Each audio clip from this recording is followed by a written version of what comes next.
I've really seen patients come out of an infusion and feel completely different. And they'll say, I feel like myself again. That was really unexpected. I'm a scientist. I was skeptical going in. I was like, can the numbers really be this good? And they were. And so what we look at ketamine as is really like a window. It's like an open window, and it's a tool.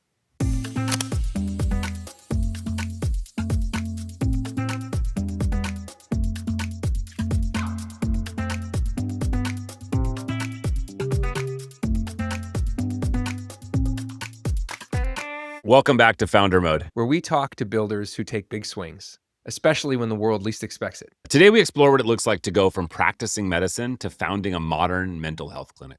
Yeah, it's a conversation about innovation, care, and personal transformation. Before we get into it with Jay, though, Kevin, you famously buy every health tech product and diligently follow Brian Johnson's blueprint protocol. And now that you're getting a lot more exposure to healthcare, now work in healthcare, maybe healthcare adjacent. Yeah. What's your answer to helping people get and stay healthy? Like the everybody thing, not like the just for people who want to spend thousands of dollars on expensive. Yeah. And I think part of this is a code thing. A lot of times you're always like, oh, add another fix for the bug. And a lot of times the actual fix, and especially in AI, is deleting because you're Addition by subtraction. Yes.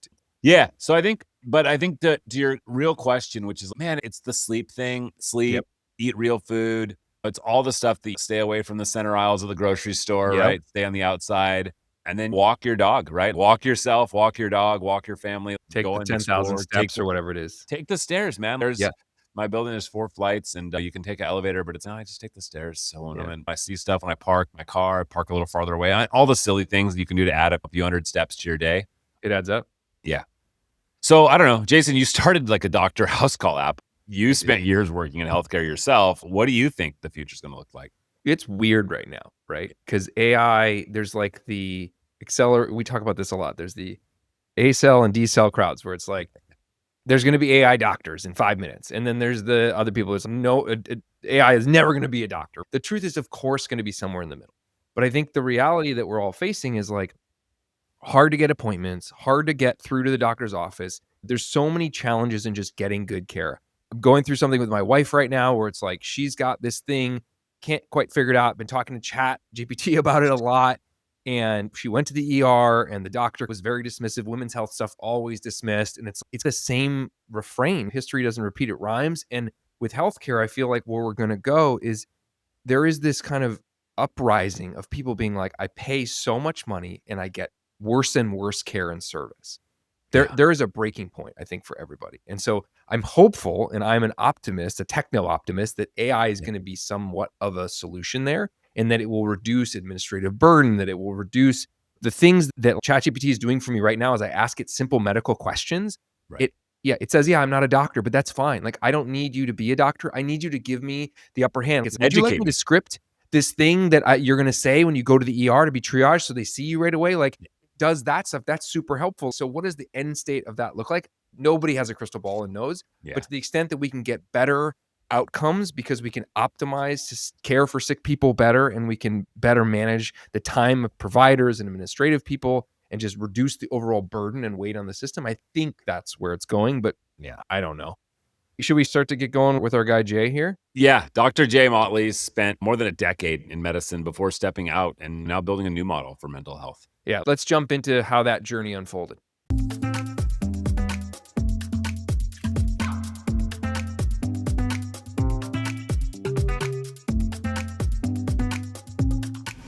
Jay, welcome to Founder Mode. You went from the OR to building a modern mental health clinic. Today, we're talking about what drove that shift and how you see the future at care. Thanks. Great to be here. Great to see you guys. That's great to see you, Jay. Happy to have you. Let's just start with the kind of big elephant in the room question. What made you step away from this long career in anesthesiology and take the leap into entrepreneurship and being a founder? Yeah, that's a great question. Funny enough, I'm one of those kids. My parents are both in anesthesia, so I guess it's like a family business. I told the kindergarten class that I was going to be an anesthesiologist. Damn. Literally, yeah. And so that's what I did. I went through all the little steps that you have to do to get through med school, make good grades, get into med school, do anesthesia. And that was always what I loved. And I was so excited to get into it and have it as a career. But then really two things happened simultaneously. One, when I took a job out of residency, I came into a group that was a private anesthesia group. I was a shareholder in that company.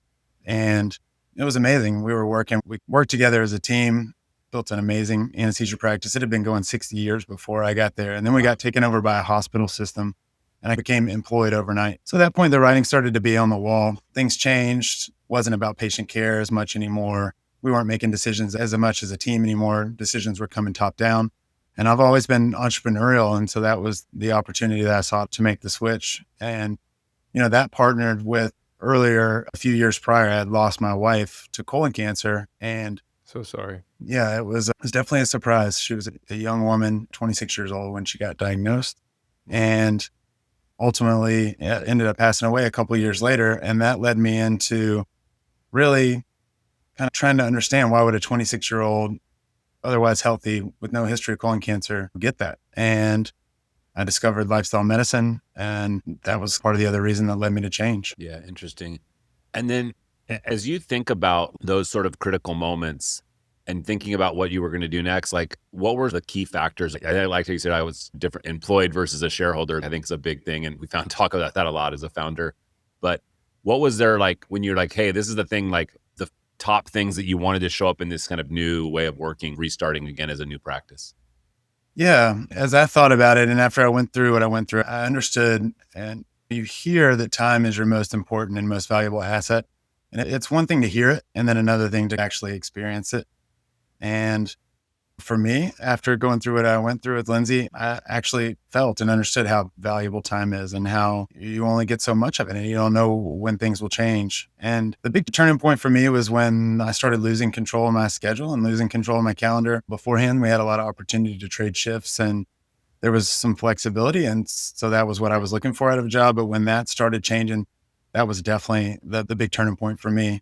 And it's not like when you go into entrepreneurialism, we all know it's not your calendar's wide open, but you have control over the calendar in a way that I had lost with my other job. So that was one huge thing I was looking for, was to get control of the calendar again. So when you talk about this category of lifestyle medicine, which I like that phrase, I don't know if we've ever talked about it that way on the show. So it's cool to hear you say it with somebody with the background that you have. You took this leap from anesthesiology into more mental health and wellness and this kind of thinking about the whole person. You've also gone in a direction it's very new and still in this bit of a regulatory unknown space, right? There's certain things you can and can't do, and you've explored now ketamine therapy, and you've described it as a breakthrough for people stuck in this traditional medical system. What convinced you that it was worth building an entire clinic around this kind of an idea? It's interesting that an anesthesiologist would go into mental health care because it's not our natural, but I think the way that it started was I noticed it coming up in our anesthesia journals a few years prior. Ketamine's an anesthesia drug. It's been around for about 60 years and it's used as an anesthetic. So we're very familiar with it in our profession, but we've never used it quite in that way. And maybe I'd say 6 or 7 years ago, I started noticing it in the journals more, talking about for mental health. And I was like, wow, that's really interesting that it's used that way. It wasn't something that was expected. Really, to think of an anesthesia drug used that way is pretty much off the wall, but that's what happens in medicine sometimes. Drugs that are invented for one thing end up being used for something else. Ketamine obviously is a medicine compared to SSRIs or something that would be traditionally used for mental health care. Those often take 6 weeks or more to work, even if they work at all. Right. What is different about ketamine is it's about 70 or 80% effective for people that have first failed all the traditional therapies that are out there. Wow. They're already coming in having tried everything that the medical system can throw at them. That's the best care. And ketamine can work in hours to days. I've really seen patients come out of an infusion and feel completely different. And they'll say, I feel like myself again. That was really unexpected. I'm a scientist. I was skeptical going in. I was like, can the numbers really be this good? And they were. And so what we look at ketamine as is really like a window. It's like an open window and it's a tool. So it can start to make the changes. But I think for the changes to stick and for patients to really get better long-term, you have to look at all the other lifestyle things that are going on. The root cause of what's causing the depression. And that's not always something that's just going to be magically fixed with a medicine. We see ketamine as a way to open that window, and then we can start to work on a lot of the other stuff. So we really built a comprehensive clinic around that. We have therapy, counseling that goes into it. We talk about all the lifestyle things like nutrition, how we eat, how we move, stress management, sleep, those sorts of things. And I think when you bring the full package together, it offers something that we haven't seen really before in traditional mental health care. Really, the way you're talking about it, which is very counter to the traditional system of the let's just treat the symptoms. Let's just treat this one thing that's wrong. As an anesthesiologist, let's just give them this pain management or anesthesia to help somebody go under for a procedure. And I think it's such a different view. And I like that. And I know that a lot of it comes from just having known you prior to this conversation, your personal story and what you just shared about the loss of your first wife. There's so much loss and rebuilding there. I can't imagine what you went through, but I imagine that it had a huge impact on how it shaped your commitment to your own health and longevity and ultimately what became this business MindWell that you're building. So just, can you talk a little bit about that? I think in the aftermath of her passing, you're a single dad at that point.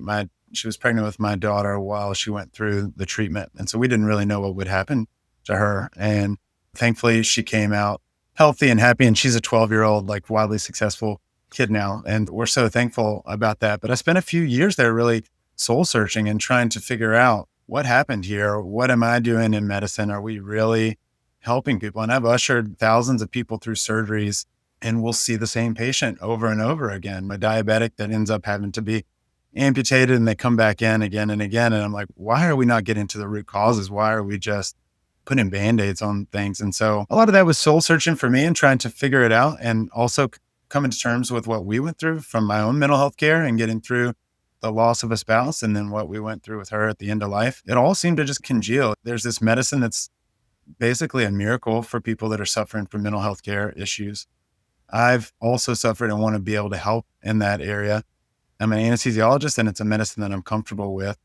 And then I meet my new wife, Beth, who's a family medicine physician and also trained in lifestyle medicine. And so she was really the first one that was able to introduce me to this concept that we were never taught in med school. It wasn't anything. We spent 4 years in med school, and not once did we talk about how nutrition affects health and how it prevents disease. So it's wild to me. But the American College of Lifestyle Medicine is an amazing organization that does evidence-based prevention and treatment of chronic disease.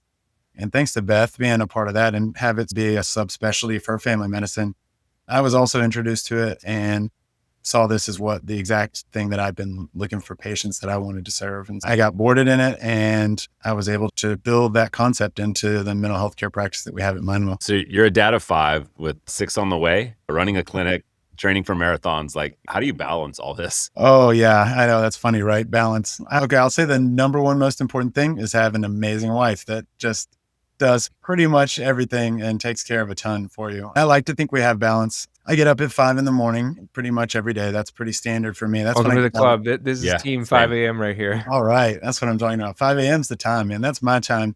I run every day. That's how I train for marathons. I came into that in my early age. When I went into college, probably 155 pounds, pretty good weight. And then by junior year, I'd gotten up to well over 200 pounds, started getting hypertensive. And that was my really first wake-up call. I was like, how am I 20 years old and already having chronic disease? I went to a family friend that was a physician. He asked me all the questions, and finally he just said, you're overweight, and that's probably what's causing your blood pressure issues. If you lose it, it'll go away. If you don't, you're going to be on meds the rest of your life. And that was a wake-up call. I had no idea. I really just thought I was growing up, and I saw myself in the mirror. I didn't see this unhealthy version, but thankfully he was able to wake me up. It was my mental health time, my thinking time. And I've just carried that on. I started running marathons, and then eventually got to where I PR'd at a 250 marathon a few years ago. Wow. And I have a great group of guys here in Greenville. It's called We Run at Dawn. There's probably 40 or 50 of us in the group total. Usually 20 or 30 guys every morning show up out there together and get runs in. So that's how that part of it works. That's dedicated to me, my mental health, my work. And I get that in before any of the family wakes up. And then, you get home, breakfast, get the kids fed out to school. And then I just try to make sure that I wear hats. In the time when I'm in something, I'm completely focused on that. And when it's the kids, I'm focused on the kids. When it's work, I'm focused on work. And I guess that's how we make it work. That and a lot of help around the house. We have a nanny too that pitches in, we couldn't do it without her. Dude, We Run at Dawn is maybe the best running club name I've ever heard. This episode was going to be called From Doctor to Founder with Jay Motley, but I'm gonna rally the team and maybe we call it We Run at Dawn. Yeah, It's pretty good. Great line. Isn't amazing? Yeah, they killed it with that. They killed it. And so, yeah, we have our own logo. And well, how many you were overweight in college, and then how many marathons have you now run? God, that's a good question. Probably around 10 plus or minus. Don't man. hold me to it. It's 260 plus miles, no big deal. And the hundreds of miles training for that. That's insane, dude. Okay, you talk a lot about prevention, sleep, fiber, plant-based eating. Why do you think that these basics are just so overlooked? Kevin and I talk about this stuff all the time, but it is not something most people are talking about or thinking about. Yeah. Yeah. Gosh, it's so true. I think it's a couple reasons. One, I just think that stuff's not sexy at all. To be honest, prevention is not sexy. You get excited about the firefighter that comes and puts out the fire, not the fire marshal that comes over and changes the batteries and the smoke detector. And I think it's There's the no same. fire marshal calendar, just a firefighter calendar. Yeah, that's right. There's just nothing sexy about prevention. So I think that's part of the big problem. We don't get excited about disease that never happened. That's the hard part is how do you quantify that? How do you know? You don't know the diseases you prevented. And so they're really tough to get excited about. So that's so tough with prevention. And we got to figure out how to solve that. And I really think the other problem is the way the system is set up. Honestly, the system is not built to reimburse prevention. Our providers are paid to see patients. There's codes that determine how they get paid for visits. And, you get paid a couple $100 for a 10-minute med visit, or you don't get reimbursed any extra for a 45-minute visit where you go over with patients, about their lifestyle choices. And it's not on the provider side. I know every provider I talk to they think this way. They wish they had more time. They want to spend this time with the patients talking about these things. The system's just not set up for it. I think that's what's going on with it. We got to figure out how to solve that part of it. Yeah. What wellness myths annoys you the most, and what are something that people should focus on instead? There's so many hyped things that are what do you think, or what do you see in sort of your radar that you're like, oh man, I'm nervous about his answer to this question. It's just all the stuff that you and I do. Yeah, no, I know. I got to be careful with this one. I don't want to step on anybody. No, speak the truth, please. Yeah. So one of the huge ones is that you need these multi-$1,000 biohacks to be healthy. I think the real truth is these stuff, the low-hanging fruit is what we do as entrepreneurs, right? It's like showing up every day by day and doing the little stuff brick by brick. And if you get your sleep every night, start with sleep. We actually share our sleep scores every morning. We text, hey, what'd you get? What'd I get? Because it's a dumb thing, but you're honestly, that's going to set the tone if you can get enough, shame yourself into getting good sleep every night. That's right. And accountability. That's fantastic. That's it. Accountability, not shame. Yeah, that's right. Accountability. I like it. The positive spin is just incredible here. So it's the really expensive devices. And Brian Johnson spending, you're you just go outside and take a walk. Yeah. Exactly. And just go out and get a walk. It's free. And make sure you do the walk every single day. And we're talking with entrepreneurs. I think we're a bit of a different breed here. And so I think of things a lot about the population at whole, and maybe some of these answers relate to that. And when you look at everyone in our country, there's probably some issues with just nailing the base. I think a lot of us as entrepreneurs have probably got that stuff checked off. And then it makes more sense to start to look at some of the more detailed stuff. But that's one that gets me with the big population. For sure. So you've written about AI in both education and in medicine. How do you see technology reshaping mental health in the next few years? Yeah, we're right in the middle of this massive change right now. It's really fun to be involved with it, I think, for all of us, and see where we're going with AI. One of the fears and one of the questions is, do we think AI is going to replace clinicians overnight? I don't think that's going to happen personally. I think what we're going to see is that it's just going to make clinicians better. It's going to be a partner that we work with, and it's going to allow us to just take better care of our patients and spend more time with them. I can tell you as a business owner that runs a medical clinic, if I can get AI and if it can get to the point where it can start to remove a lot of the grunt work that my team's having to do, then things like prior authorizations, scheduling, billing, that sort of stuff that we're taking times away from patients, it's going to change that completely. So I think that's going to be a huge thing. I think also when we're looking at right now, our patients have access to the clinicians just for a short window of time, really, while they see them in the office. And I think AI is going to have the potential to fill that gap for us. So there can be some availability 24/7 for our patients to be able to have some access there that we can't provide. So I think that'll be a nice way for it to fill in. Yeah, it's off-label for mental health care. And that's all related to the way the system works and how we get approvals for drugs. It would need to get a new approval for depression, which is very expensive. And we hope it's happening, but it's unlikely. So that's all cash pay. There is a version of ketamine called S-ketamine. That's one of the molecules that's in ketamine that got FDA approval. So they were able to pull that molecule out and get FDA approval for depression. So that is an insurance-based product. And we offer it for our patients because it's very effective and it's also popular. Every insurance has different stipulations. There's different things that you have to do to make sure that it gets approved. And then oftentimes there's lots of hoops that you have to jump through, even when you think it's approved. That part is tough, but we run a hybrid system where we are. So we have a bit of both. We offer cash pay services and then we do insurance as well. And that seems to be the sweet spot for us. We've seen great success there. We can sometimes start patients on ketamine with cash pay and they can get feeling better quickly. And then we can transition to one of the other services for maintenance. And yeah, it seems to work. So that's the way that we plan to keep going. So you started one MindWell clinic to start, and now I think you have multiple.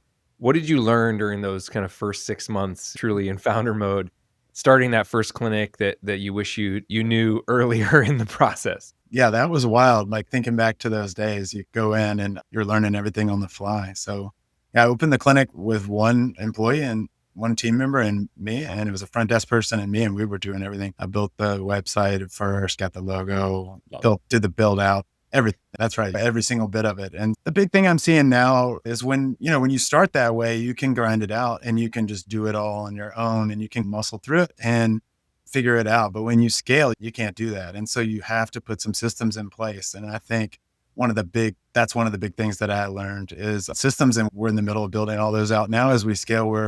We've just opened our third location with plans to open more. And yeah, so that's one huge thing. I think the other thing that I learned is just how, you hear it over and over, but how important the team is and the people that you hire and making sure you hire great people. And I didn't know what I was doing at all when it came to that. And I think I just got really lucky because we've gotten really good team members. But if I could tell myself anything back then, it would be hire slow, hire fast, the classic. And I could have gotten in trouble, but I think we just got lucky because we have a great team.